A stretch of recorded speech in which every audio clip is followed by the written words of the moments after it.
types of learning mechanisms. So today we will continue with the sixth one, that is, here we have Boltzmann machine. So the learning process here is stochastic learning.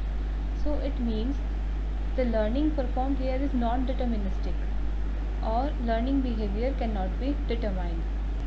Second characteristic about Boltzmann machine is it have a recurrent structure, which means the network have feedbacks and form a closed structure. And the third characteristic is every neuron will operate in a binary operating mode. So now let us see why this type of learning is non-deterministic. Now first of all, let us see the energy function. So what is this energy function of a node? So energy function for any particular node will be given by this equation. So this ui is the input to neuron I, uj is the input to neuron j, and wij, it is the synaptic weight between I and j. This I and j will be distinct, which means I will never be equal to j. This is because self loop to any neuron is not allowed.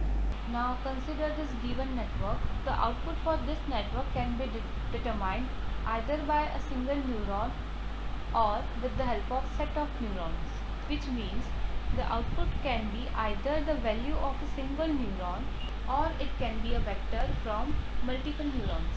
So here in this network, all the neurons marked with orange can participate in output, but the neurons marked with yellow, which are called hidden neurons, don't directly participate for the output. So all these neurons marked with orange are categorized as visible neurons. They actively take part in the output, and neurons marked with yellow are called hidden neurons, and they don't directly participate or contribute to the output. Now consider any one neuron from this network change its state to -a to +a, or either 0 to 1 or from 1 to 0, whatever. So the respective change in energy due to change of this state is given by this mentioned equation.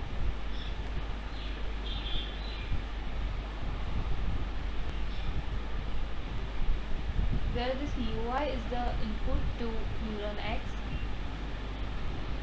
wij is the synaptic weight from I to j. Now what kind of scenario we have? A neuron from network has already changed the state. Its respective energy function has also been changed.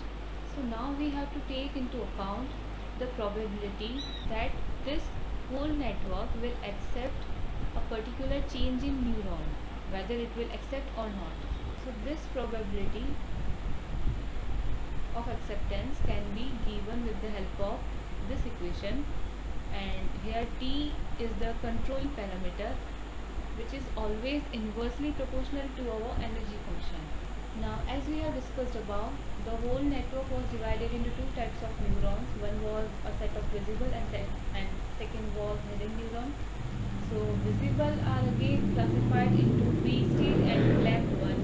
The difference is free state can assume any value, but the clamped or frozen neurons have some determined state according to the network, and hidden neurons are always free state. They can never be clamped. So this is the general sign convention for representing clamped and free neurons. Now whatever we have seen, let us try to analyze it with the help of given algorithm. So first of all, we have to initialize the weights and the control parameter to some value. Now any neuron in the given network will change its state to any random value between 1 to n. So first of all, we need to calculate the change in energy function, that is delta Cf. Once this energy function has been changed, probability calculation is needed to check whether this change of particular node will be accepted by the whole network or not. Thereafter, if random value assumed by neuron is less than probability calculated, then the change will be accepted, it will be adapted by the network. But if this random value is greater than our probability, then it will be simply rejected. So now we can see our steps 2 to 6 are in a loop.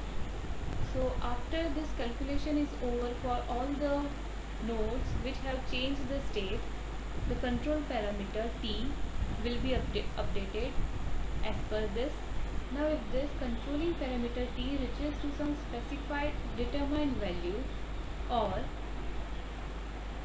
network will not observe any change in neuron state for particular number of given iterations, then this will be a stopping condition for given algorithm.